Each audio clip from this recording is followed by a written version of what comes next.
Welcome to the Wisdom of Show. I'm your host, Simon Bowen, and every week I'm speaking to the world's greatest leaders, thinkers, and entrepreneurs about complex issues and impactful leadership. Join us in the Renaissance of Wisdom. Well, welcome to this episode of The Wisdom of. My guest today sold her first company in 2018, has spoken to audiences of over 100,000 people across the globe, and is now building a technology platform designed to systematically align people in businesses and communities. She's a keynote speaker, executive coach, podcast host, and founder of a global community of entrepreneurs and leaders. Fascinating, deep researcher, deep thinker, loves data, loves evidence, and then turns that into something that addresses her core belief. And that is that who you are as a leader shapes everything you build. And so I want to welcome you, Jennifer Hill, to this episode of The Wisdom of. And thank you so much for doing this for us. I'm looking forward to the conversation. Thank you so much, Simon. It's a pleasure to be here with you and your audience. And we know each other. we were both separately putting the pieces together and built all of the connections. So, you are in the business of how do people connect, how do people lead, how do people, be much better as a leader and shape everything they build. So, if I could get us underway with this at the moment, and I really want to start with that exit, because it seems like every time I speak to somebody, people want to understand, as soon as you say, oh, this person exited their business, I think the entrepreneurial brains fire up for people. They go, exit. It's the success moment. So what did you learn in the process? What maybe surprised you in that exit process that, imagine a young entrepreneur or a founder, they're building the company at the moment, but they absolutely want to exit at some point. What's the lesson from post-exit that you think every young founder should actually know at start? There are three things that I'm being called to share with your audience, Simon. One of them is cue your lead in, because I'm very by the book. I'm very autistic and very literal. And so when my attorneys and the acquiring company, it was a big accounting firm that acquired us, said, you can't tell anybody, my literal brain was, I can't tell anybody. And one of the biggest mistakes I made, which I wish I would have done differently, that was probably one of the only things that I would have done differently in this acquisition, was to cue in my second in command, the vice president who was helping me run the company, who was employee number 2. She found out we were getting acquired. We had literally just broken every company record. I'd just taken the company to Vegas on a private jet to celebrate all the wins, the biggest quarter we had ever had in company history. And then 3 weeks later, I'm sitting in the office, I'm like, by the way, we're being acquired in 3 weeks. And my second in command, she's like, you're telling me at the same time you're telling everybody else. And then she told me afterwards, fair point, she said, Jen, if you had cued me in, I could have been there to handhold the team, but I was processing my own shock. And so note to self, if you're ever acquiring it, as much as they may tell you, don't tell anybody unless they need to know, your second in command probably needs to know, and that would have helped with the transition. Luckily, our whole team went along with us, and it was very, very successful. The second thing to share with any entrepreneurs out there is build something to be sold. I was not expecting to sell the company. It wasn't something, I didn't start off saying, hey, I want to exit this in 7 years. One thing that I wish I would have done is to have a formal bookkeeper, to have all the books and have everything done properly, so that way it's less work when you go to get acquired. And the third thing that I think really made us acquirable was that we built a great brand. It's set yourself up as an expert. I was one of the earliest users of LinkedIn. I became known as an expert in LinkedIn in our field. I was constantly speaking on stages in the legal industry that I sold the company in. And I wrote a couple white papers in the space. So I always tell people, leverage your network and your reputation. My reputation was so good that by the time when I sold the company, I had no legal rights to my own name, because my name was in my first company, ironically too. The one I'm running now is Jen Hill Tribe. And the one I was running then, and I didn't name that. That's a funny other story about an Aussie friend who gave it to me as a gift. But then J Hill Staffing was kind of a joke name that I made up. And so because my name, Jennifer Hill, was in the title, I literally I was forbid to use my name legally unless it was for speaking. So all these little things that you never think about when you're building a company, it's your brand. So you have an opportunity from day one, even if you don't think you're going to sell, build it like you're going to sell it.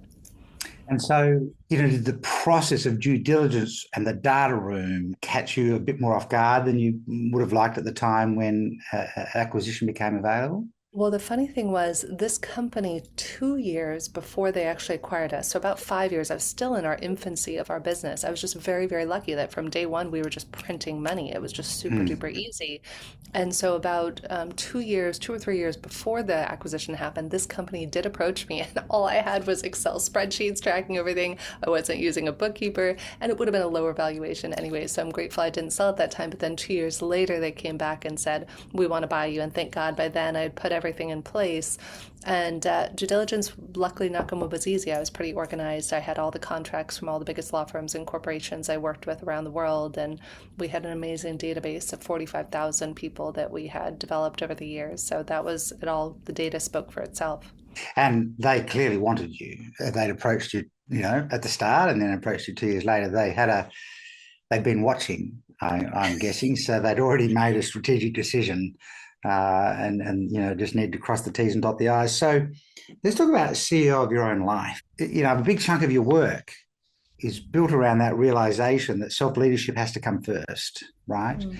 Like, was there a moment when you realized that that's actually the real problem that we're often seeing?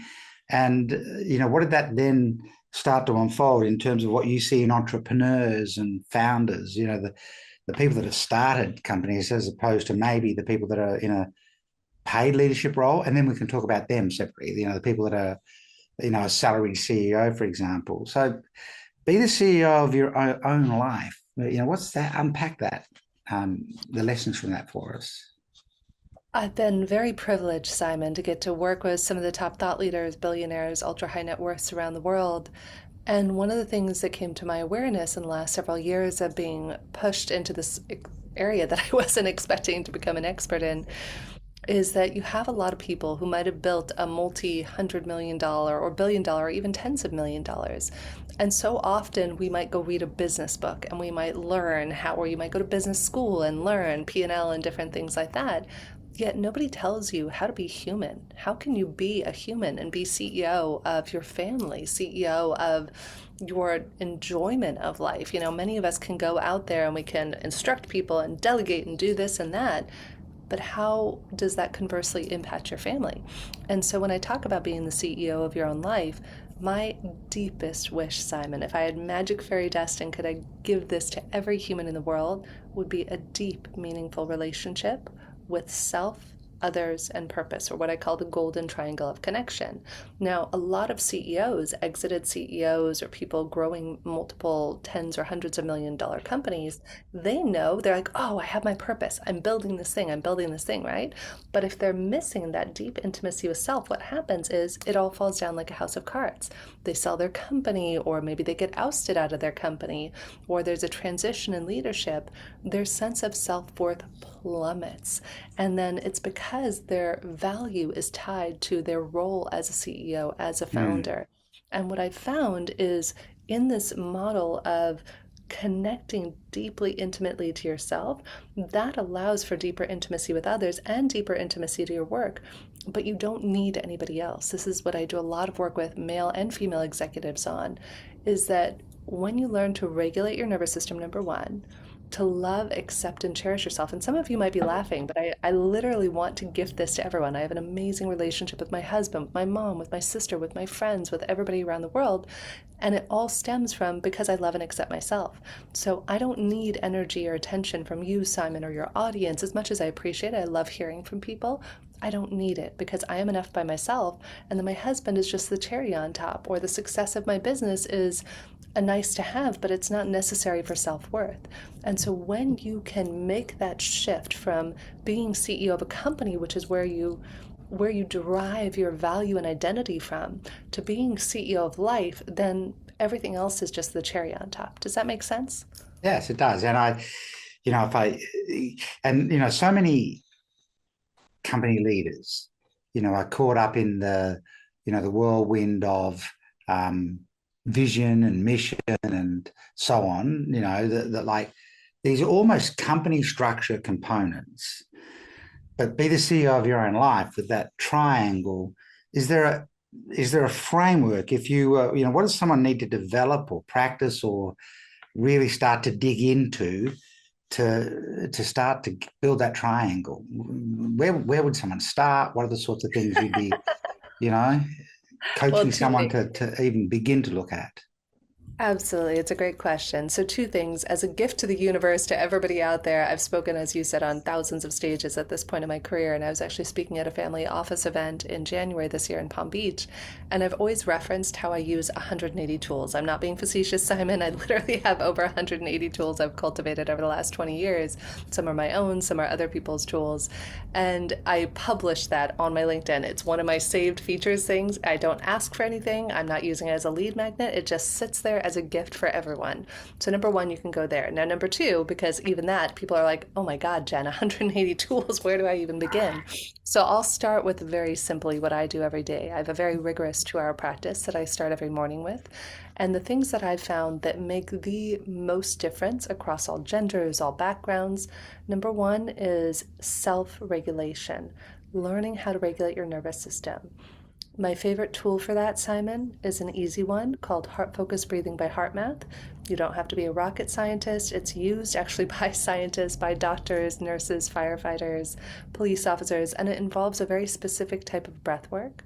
Imagining that your breath is flowing in and out through the center of your heart or chest, breathing in to the count of 5 and out to the count of 5. And that literally physiologically puts your body in a state of coherence. I was actually doing a post about this recently on Facebook. I used to get completely dysregulated, Simon, when I would go to a concert or a big event. I could speak on stage in front of 100,000 people, but if you put me in the throes of everybody, it's like I'm drowning. It's too much energy, right? And so I was very proud of myself because 2 days ago, I went to my first live concert with thousands of people in over a decade. And the way I was able to do that was through this heart focused breathing and nervous system regulation. So that way I wasn't reactive or triggered. I was able to be in my own state of coherence and not be as impacted by everybody else's energy. So, number one, heart focused breathing by HeartMath. Number two, simple little technique. Try this, Simon. Take both arms and wrap them around yourself. Give yourself a big hug. It's very Yeah. easy. I invite all of you listening or watching to do this. It was so cute. My mom and I talk every day. She's like, honey, did you know I just read a New York Times article that if you hug yourself for 30 seconds every day, it releases oxytocin and makes you happier? I was like, yes, mom, I love you. I've been doing that for 10 years. But you do this. So you hold yourself before you go into meetings, before you start your day, go spend time with your family. I invite everybody to hold yourself. Even if you don't know what inner child work is or what this is, you just tell yourself, I love you. You are extraordinary. You are beautiful. You are handsome. You are loved. You are cherished. You are accepted. You are generous and make a difference. So when I do this, number one, it's releasing oxytocin in my body. Number two, I'm giving myself the desired attention that I wish would come externally, whether it's the likes on Facebooks, the comments, the more clients. And if I give that to myself, then I don't show up trying to take energy from you, from my family, from my friends, from my clients. And then the third thing, of course, is meditation. So meditation is one of my favorite go-tos. I've been doing transcendental meditation for 15 years. And I always start every day with transcendental meditation. Then I might add on 2 or 3 other meditations throughout the day because our bodies, Simon, are like a cell phone. Imagine if I'm using my phone all day, by the end of the day, the cell phone's going to be depleted. It's going to be drained. So I would invite us all to look at what are we doing to recharge our batteries. This is why so many of us are angry, reactive, unsettled. By the time we get home to our kids or to our loved ones, we often have nothing left to give because we've zapped our energy and we haven't been accountable for our own well-being. I'm a big advocate, Simon, of radical accountability. Don't expect anybody else to do anything. Before I knew I was autistic, I was terrible. It's funny, I was just having a nightmare about this, funny enough, last night. I used to show up at the hotel, Simon, and if the hotel didn't have everything the way I wanted it, like if it didn't have a coffee machine, and if it didn't have this, and I would literally go into an autistic meltdown. I'd be screaming and yelling. This is during what I call my a-hole era or recovering jerk period, right? Is I didn't know how to regulate myself. And then when something didn't go as I wanted, I would just freak out and dump all over people. Now, Simon, because I know this, I travel with my own coffees, my own creamers, I travel with snacks, I take care of everything I need. So that way I'm not dumping my own frustrations on people. I ask myself every day, what do I need to be safe or secure? What do I need? I travel around the world to be bouncing on planes 30 hours here, 30 hours there. And as long as I check in with what I need and provide it for myself, then I don't have the right to blame or get angry at somebody else. Yeah. How do you, you work with companies all around the world. How do you, translate that into a very commercial environment of leaders inside a company, which is not it's not the leadership training approach that a lot of companies are trying to do. Let's take people who are not the best leaders and see if we can turn them into better leaders. This is a very, take care of yourself first, do the work first. How do you find that transition into, a very commercial environment? Or the other question might be, um, is this of its time now? Are you actually seeing the shift where people are going, no, this makes sense? It might be the other question. Yes, and so actually, a lovely, brilliant entrepreneur I'm mentoring, Yi, has a wonderful company called Reset and Rise. And her whole company's model is that she goes into corporations and provides them with access to everything from inner child workers, meditation, right? All the things.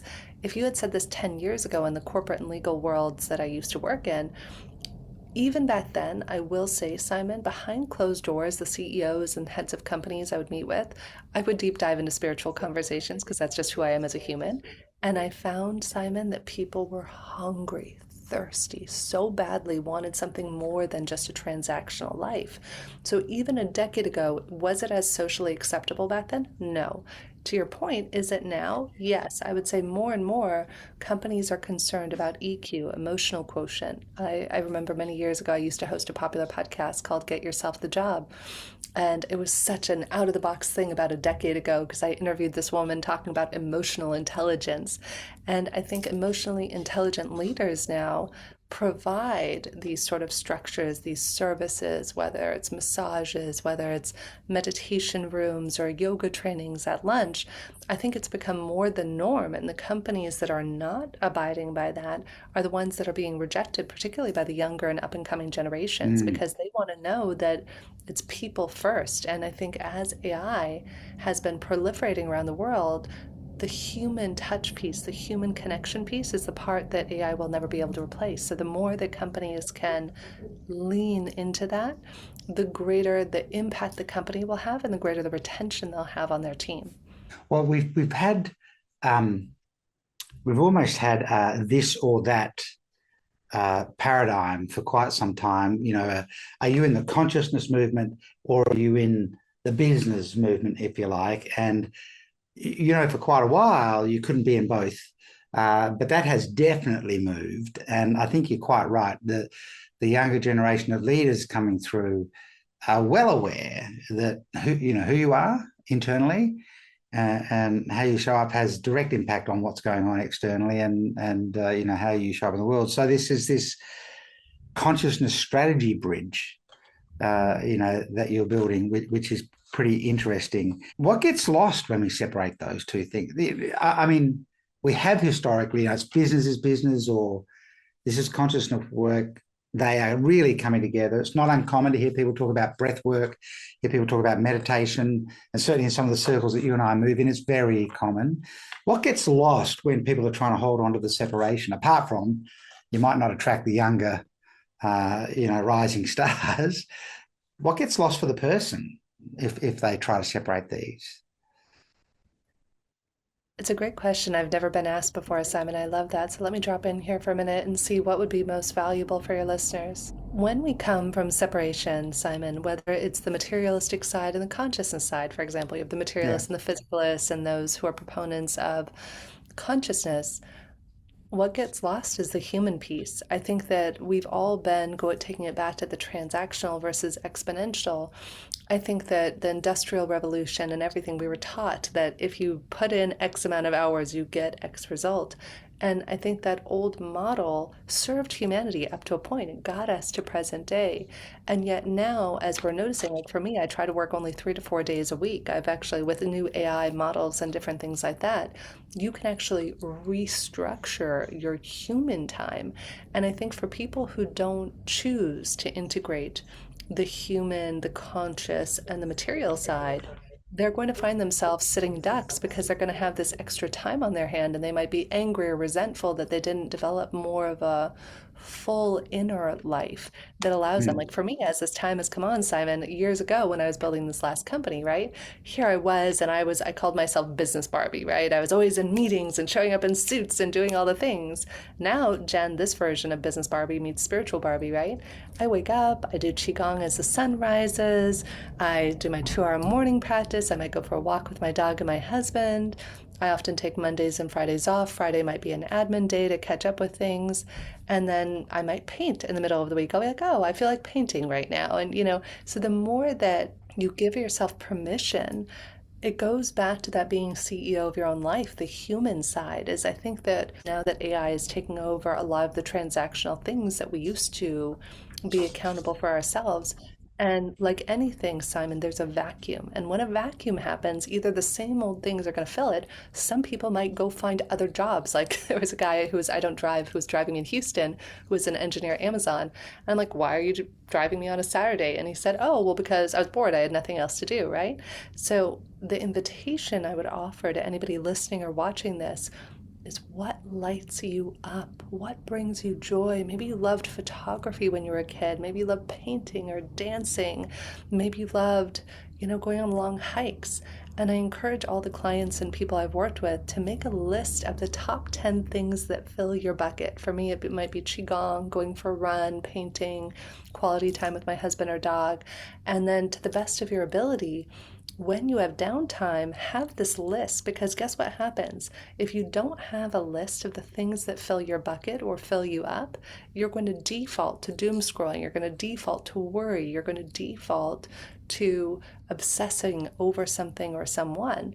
So the more we can consciously create our days and I like to say, we are the painters of our world. The actions we take, the words we speak, the thoughts we think, those are the paintbrushes with which we're creating the world that we are living in. Whether or not we like it, you're in the world that you're in because you're creating that reality. I've learned, and what I've taught my clients to do, is live your life by design rather than reactively. Live a proactive, not a reactive life.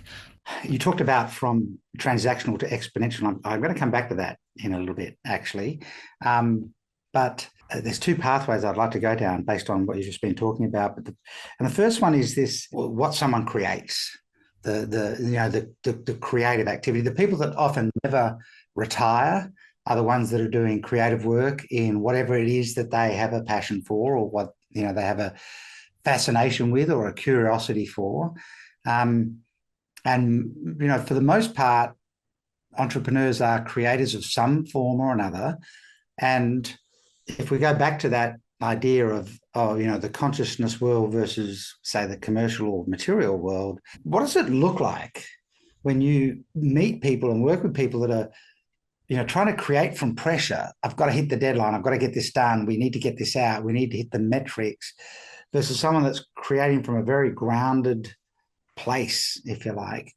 That's a vague question, which means you can answer it however you like, because it's pretty wide open about the nature of how you are when you're creating. It's a beautiful question, Simon. I think that what you just described is people who give themselves permission to have space versus those who don't. The reason so many people wind up getting stuck in the business of doing things rather than the business of being or creating, like you were saying, is to the extent with which you have space. One of my dear friends and mentors, Arthur Samuel Joseph, trained Pierce Brosnan how to speak, Sean Connery, Tony Robbins. He still speaks on Tony's stages to this day. And Arthur introduced me about 14 years ago when we started working to a very simple exercise that he turned me on to called the 168-hour exercise. So here's how it looks, Simon, is that every one of us, whether you're a mother, a billionaire, a brother, a sister, a father, a painter, business mogul, we all have the same amount of time to spend in a given week. And that Mm. amount of time is 168 hours, 24 hours a day times 7 days a week. With most of us, one of the first things I do when I work with people, Simon, is I have people do an audit of their typical week. And in about 5 to 10 minute increments, they measure how much time do they spend watching TV? How much time do they spend on the road? And then we look back after we do this exercise and we color code the activities. Things that are green, light them up and bring them joy. Maybe spending time with your kids or doing Muay Thai boxing, whatever it is, right? Then you have things that are yellow that are neither energy giving nor depleting. And then you have things that are red that completely drain your energy. So, a couple things to this exercise. One, you look at where you invest your time. Just like many people look at where they invest their money or they do accounting, most of us don't look at where we invest our time. So, number one, where do you invest your time? And do you have more or less than you thought of? I think it must have been 10 or 15, probably 15 years ago when Arthur first showed me this. At the time, I used to watch a lot more TV. And when I looked at watching like 3 hours of TV a day back then when I was doing that, I was like, oh, yuck, I don't want to be spending like 15 to 20 hours of my 168 hours watching TV. Or on social media. I used to spend more time on social media, maybe 20, 30 minutes, an hour a day. Now I spend maybe 5 minutes a day on social media. And so you get to have autonomy and choice, Simon, in where you're putting your energy. So number one is getting related to reality of where is your energy going. When I did that exercise, the other fascinating thing that came up, Simon, is I had 8 extra hours in a week that weren't accounted for. And that's when I began to play with, ooh, what brings me joy? What lights me up? What would I love to be doing more of in the world that I could utilize those 8 hours for? Dancing, singing, laughing, traveling, whatever it is. So, step one is to get related to what's so. Step two is to look at where are the things that are draining your energy or depleting you, and how can you do less of those, outsource them to AI or to hire somebody, and do more of the things that bring you joy, the things that are in the green. And in that way, we begin to live our lives by design, proactively rather than reactively. As you've done that work with people, I mean, intellectually, it's a simple exercise. But as you've done that work with people, have you generally found that each time you go and do it, it's the first time the individual's actually done that thinking and that work? Most people haven't. Some people might have a broad strokes idea of I'm working more than I want, or I'd like more time with my family, or I don't have enough time for creative projects. But conversely, I have found that most people have never delved into that. And this ties back into the people who are living their lives work, work, work versus the ones who are creating the space. A mentor of mine for about 7 years, a woman named Allison Armstrong, taught me something really powerful. She said, think about it this way, Simon. If you have a baby that wants to be born, what's necessary? You need a space. You need the mother's womb is a space where something new can be born. You look at some of the biggest cities in the world, like London or New York. What do they have in common? They all have a big open space. You have Central Park, you have Hyde Park. You have these big parks that are a space that give room for new ideas and creativity to be birthed. And in the same way, if we don't create natural spaces in our life, spaces for contemplation, spaces for reflection, spaces to reflect in solitude, I give myself that 2 hours every morning, you're not going to be able to birth something new. In the same way a woman can't give birth without having a natural space to host the baby, so too as we humans cannot give birth to a new idea, a new business, something that will impact the world if we first don't look at where we could create more space, which is where the exercise comes in. And I think one of the issues is it is such an intellectually simple idea. It's easy to overlook, right? And so people are often today looking for more complex solutions to simple problems than they need to.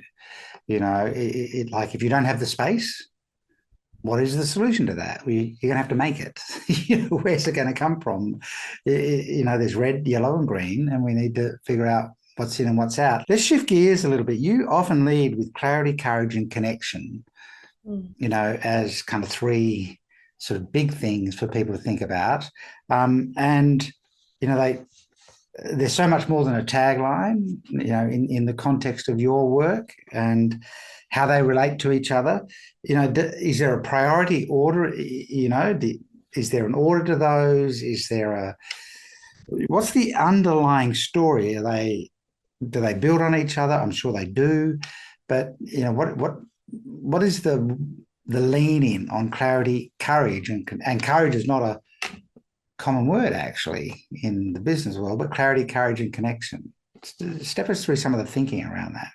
Yeah, I love it. Thank you for asking that, Simon.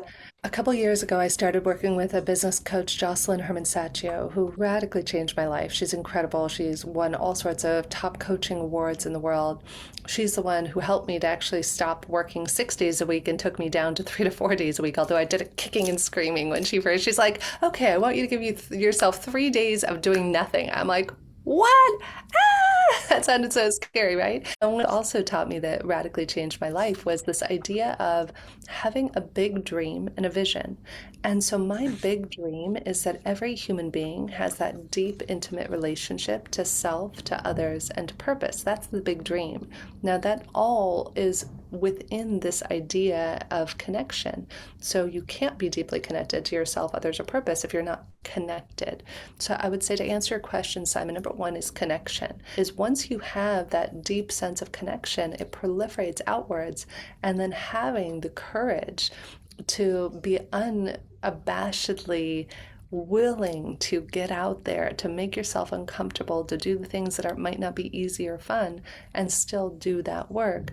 And then the clarity, and this is where the prayer part of what I do every day comes into play, is every day I focus on having certainty beyond logic of what the right next step is to take to get me there. Certainty beyond logic is an interesting phrase. Can you dig into that a little further? Sure. So, one of my teachers, again, I've been one of the greatest gifts I've ever been given in my life. Simon has been the mentors and teachers that have crossed my path, and I wouldn't be who I am today without them. So, I say a lot of who I am. This is why I don't ever want to name drop, but I also want to reference where wisdom came from. So, if any of you want to go back and deep dive into Joss's work or Arthur's work, or in this case, David Guillaume's work, David also radically changed my life. He's become the number one thought leader in the world around personal development. He literally is the number one AI coaching platform in the world. David Guillaume is his name, and so he is a teacher of wisdom called Kabbalah. Now, a lot of people might think Kabbalah is like a religion. It's not. It actually predates all religions, and it's, you know what I say, Simon? It's how to win at life. You know how if you play Monopoly, do you guys have Monopoly in Australia? Yeah, we do. So, if you play Monopoly, if you don't know the rules of how to win, you will literally never win at the game. Did anybody give you a book on how to win at life, Simon? I know when I was a little girl, I certainly didn't get a book on like a manual on how to win at life. So I like to tell people that Kabbalah is the ancient tools of how to literally win at the game of life, how to travel the world, have your dream job, find your soulmate, have abundance, have prosperity. I've been deeply enmeshed in this for about 15 years. And David was one of my most foremost impactful teachers. And to take it back to certainty beyond logic, that's a Kabbalistic tenet. It's one of the rules of how to win at life, is that to have certainty that supersedes logic. Like, for example, say you lost something, say you lost a lawsuit and you lost millions of dollars, or could you have certainty beyond logic that you're still going to get it back? Like a silly little story that just came up a couple months ago, my husband and I were traveling somewhere, and we both like to sleep with these silky eye masks, and so I lent him mine. It was like my favorite. It's a certain silky eye mask that I love, and we thought we lost it on a plane, and just this weekend we were traveling somewhere, he's like, honey, look what I found, and I had certainty that somewhere or another it was going to come back to me. And so that's really, if you look at the most successful business leaders, you look at the Elon Musk, love or hate him, the Oprahs, the Bill Gates of the world, they have certainty beyond logic. They have certainty that we can go to the moon. They have certainty that we can build a technology or do something that's never been done.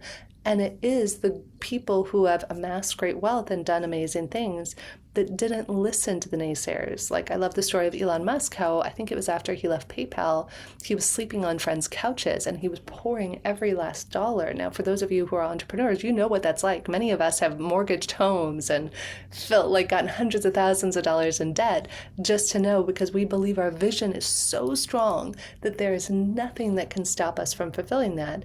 And it's that level of certainty that supersedes logic. When your logical mind says, no, but I can't, no, that eye mask is gone, no, that business idea has failed, just having certainty that somehow, some way, something is going to turn out better than you expected. In fact, one of my favorite little morning mantras I say is every day I say, universe, God, whatever you prefer to call it, give me something today to surprise, delight, and amaze me, and the wisdom to recognize and appreciate it. And every day I literally get things that surprise, delight, and amaze me. And there's something else I call the anti-asshole prayer. People can go to antiassholeprayer.com, and it's a little mantra that I say every day. You'll find it on my Instagram too. And it's just a little mantra I say every day to remove anything or anyone who is not in my highest and best good and draw the right people and resources towards me. And people often ask how I've grown this global network of incredible people. It's using tools like this, Kabbalistic tools, mantras, different things that all allow everything to flourish. And they're tools that challenge what is conventional in a lot of people's thinking. The idea of certainty beyond logic is not a conventional thought. And Yeah. I suspect a lot of people are uncertain because of logic. Logic says Wow. that won't work, so they're uncertain, as opposed to certainty beyond logic. I love the term certainty beyond logic. If you think about someone like Nelson Mandela, who spent 27 years sitting in a prison, had to have certainty that this was actually going to get the job done. I'm not going to be with my family. I'm not going to have freedom, but this is what it's going to require. And, one day I'm going to get the outcome. Otherwise, you wouldn't. He had an opportunity to be free at one point, but he had to toe the line and he refused to. That's certainty beyond logic. It's going to happen. I'm going to make it happen. It's interesting.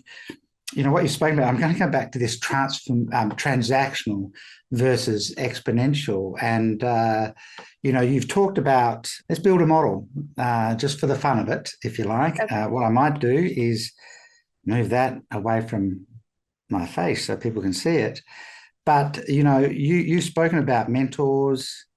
You just said a few seconds ago, networking.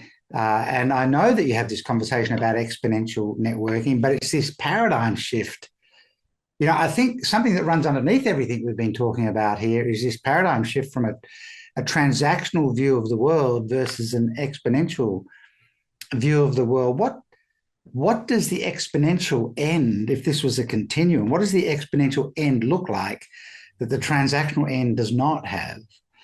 If we were able to just click the fingers, move to exponential, what does that look like at that end? So for me, that's fulfillment. That's the golden triangle of connection we talked about earlier embodied. There's this deep sense of fulfillment. You might have on the transactional one, you might have small monetary gains, but at what cost? So there's a cost on the transactional side, and that cost can be intimacy, can be fulfillment. That cost could be exhaustion. So these are all things that there's a higher cost to the transactional networking and a greater reward to the exponential networking.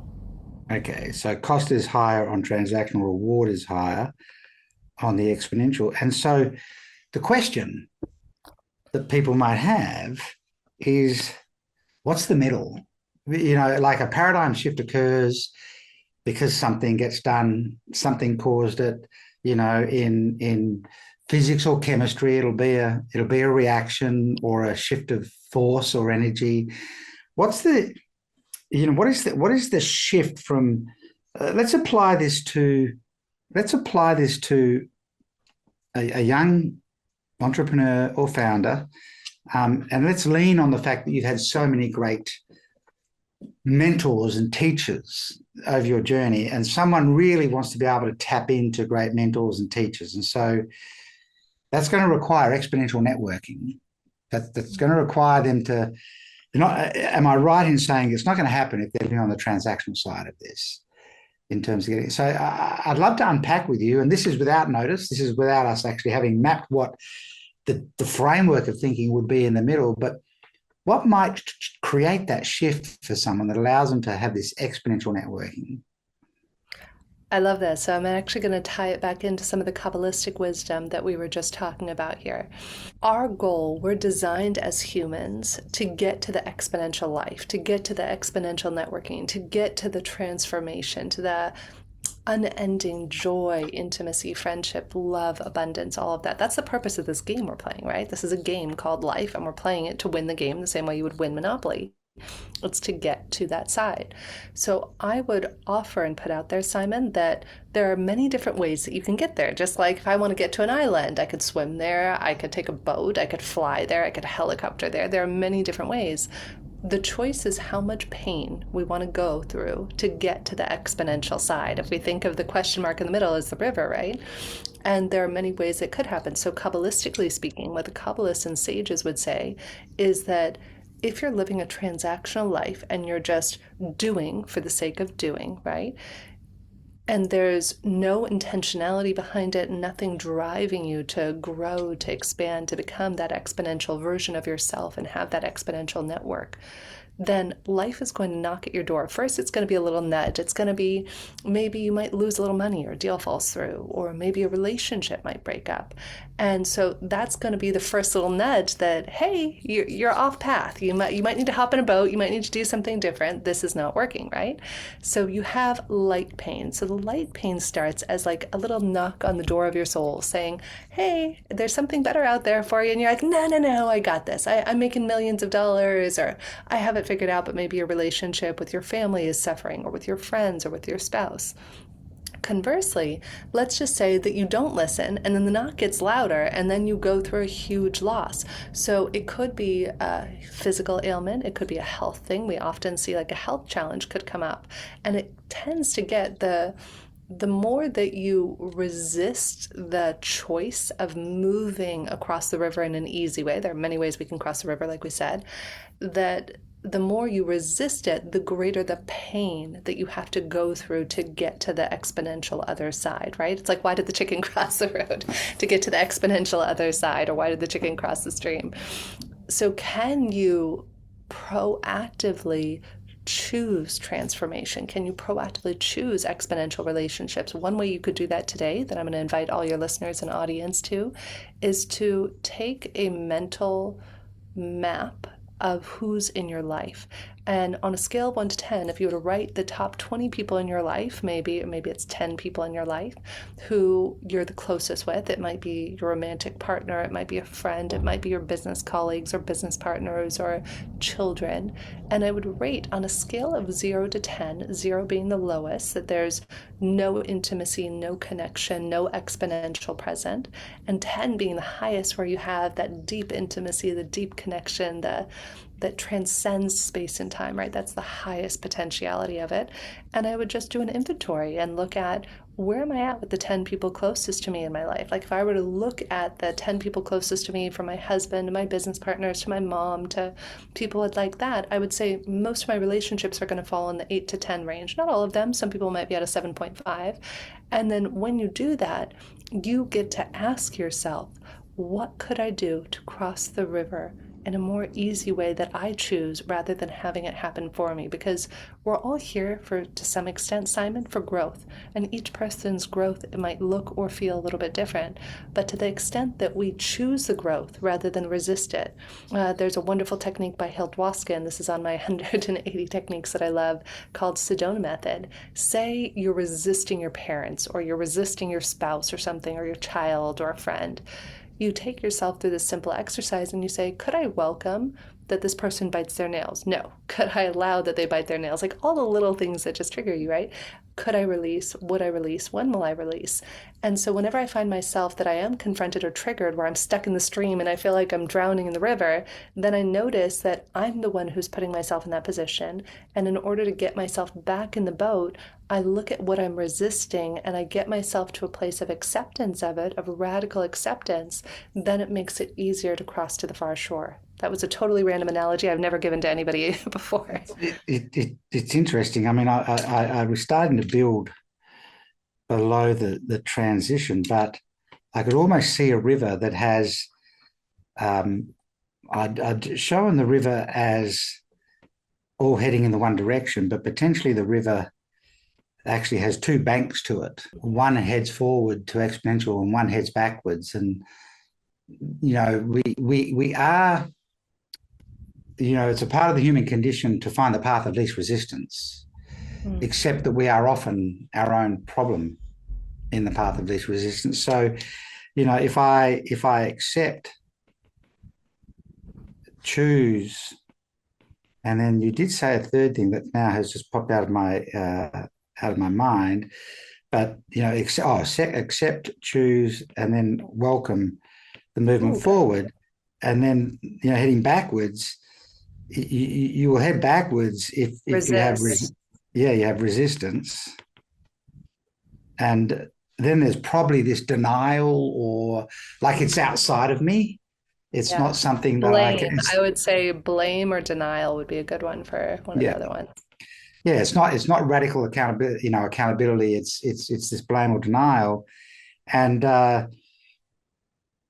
actually maybe uh, in the same way that it's resist versus accept, it's deny versus Hmm. choose, and then it's Yes. blame versus welcome. Oh, I love that. You are so good at systems. I can see why this is your gift. I remember taking a lot of notes when you gave a talk at Geo's event. Yeah, I mean, so if we talked about, you wanted to build a network of mentors, you wanted to build a network of people you're connected to that we're going to project you forward in life, you have to stop thinking transactionally in terms of, how you connect, how you get clarity, how you have the courage to move forward. It's about exponential connection. It's this fulfillment through purpose, self, and others. That triangle that you talk about. The transactional side comes at a higher cost than the reward. The exponential side comes at a higher reward than the cost. The exponential side has collaboration, intimacy, psychological safety. It carries some things, and there are choices that we can make all the way through. But the ultimate choice is, if this is actually a river, one bank's propelling you forward, you accept what is, you make a choice about it, you welcome it, and you keep moving forward. Or you don't accept, instead you resist, you deny the responsibility to make a choice, if you like. And then instead of being able to welcome what's happening, you're just blaming everything on the outside, and the bank's heading in the other direction. And of course, this is probably current wise in life, kind of going like this the whole time.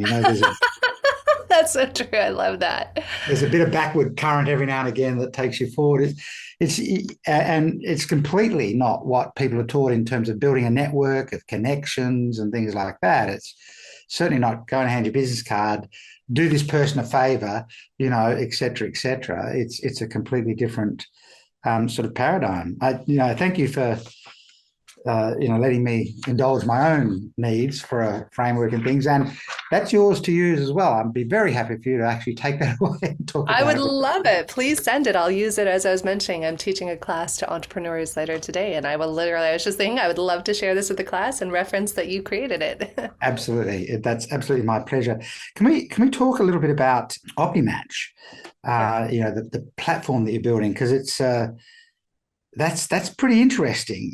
It's taking something, you said it's, what we just did is a bit of system thinking. You're almost taking a soft skill, this idea of how do you find alignment and matching people in business and communities, and bringing a systems edge to it, or an algorithmic edge to it. I'd love to, this is something you're working on right now. I'd love to explore that whole idea of can we bring system, and can we bring certainty beyond logic, which is almost actually quite logical because there's an algorithm there that people might not be seeing, right? And so I'd love you to, what's the basis behind OptiMatch and that thinking that you're doing at the moment, the vision you have behind that? Yeah, so a lot kudos goes to one of my other top. You guys are hearing about literally probably the top five mentors I've had in my life, and the fifth most instrumental mentor in my life, I'm actually dedicating in the new book to the recovering asshole is to Julian Adler, radical and instrumental. And I swore after I sold that last company, I swore,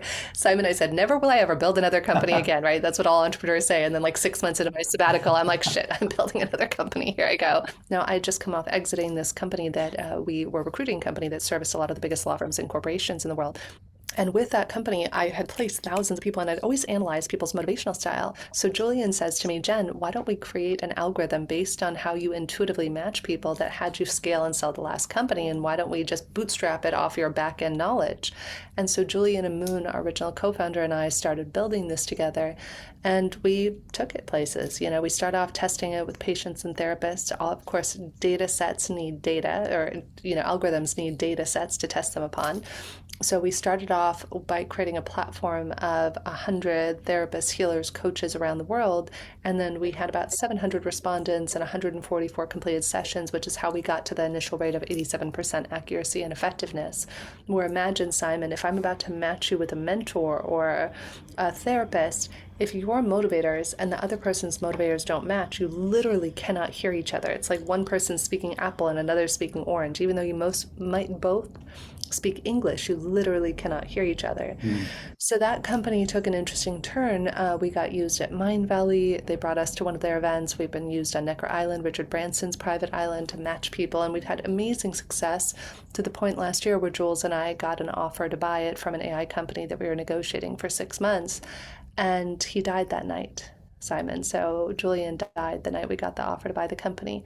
That said, OptiMatch still exists, and we use it actually in our group, the Jen Hill Tribe, the community of the 383 entrepreneurs I use around the world.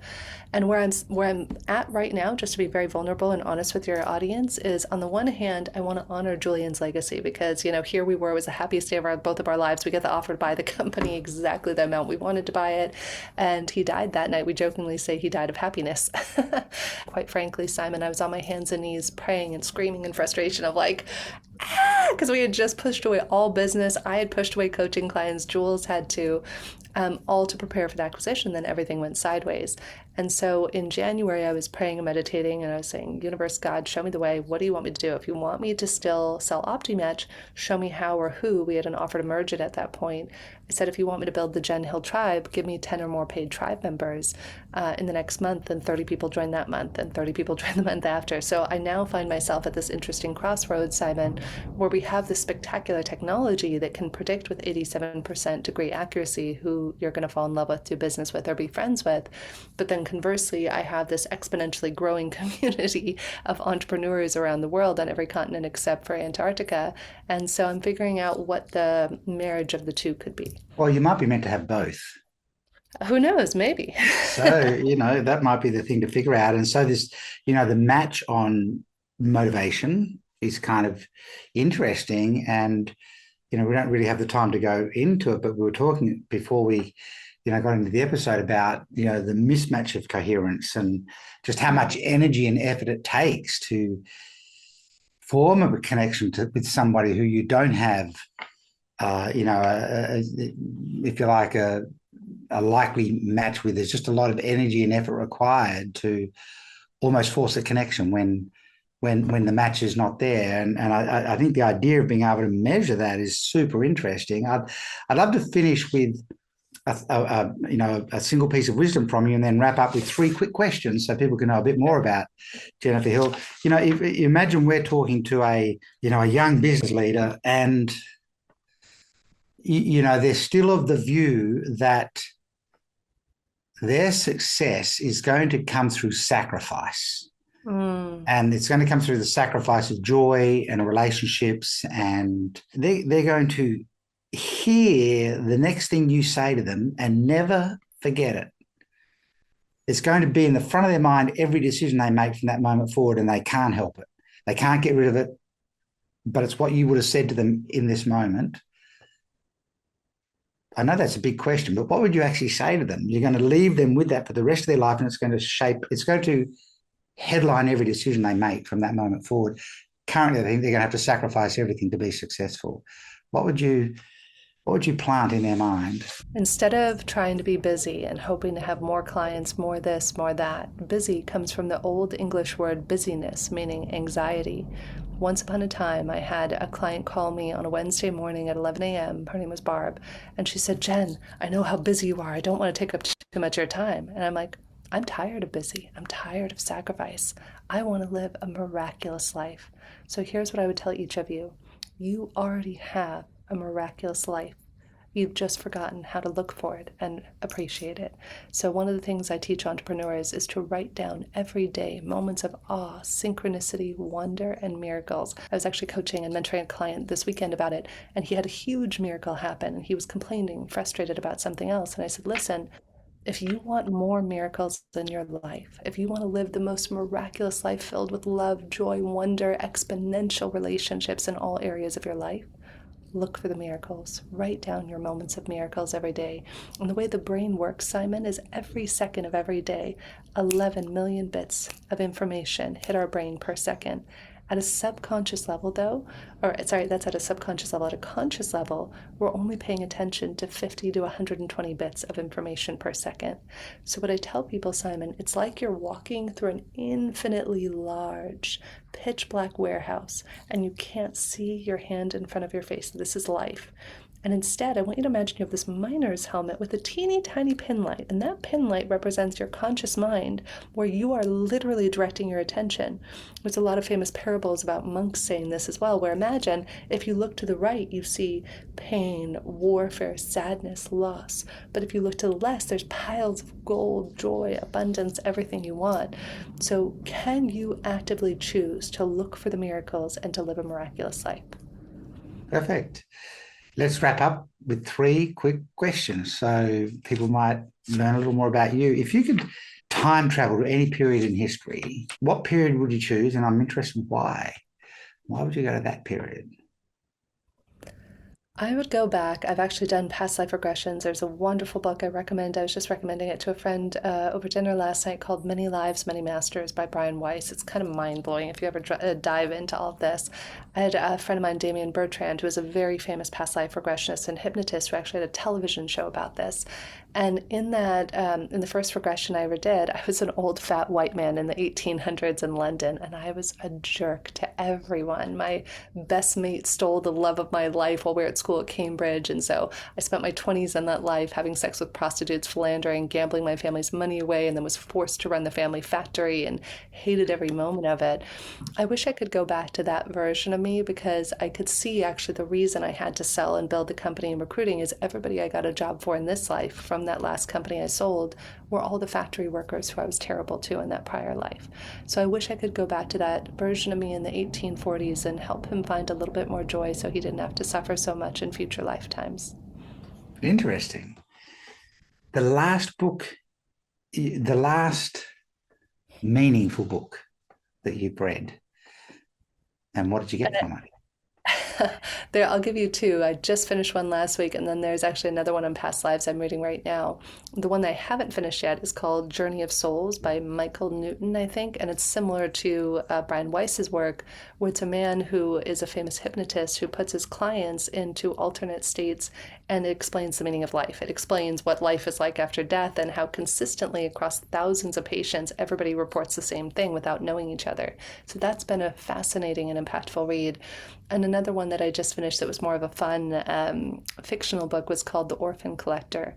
And it took place during the 1918 Spanish flu influenza that wiped out cities at the time.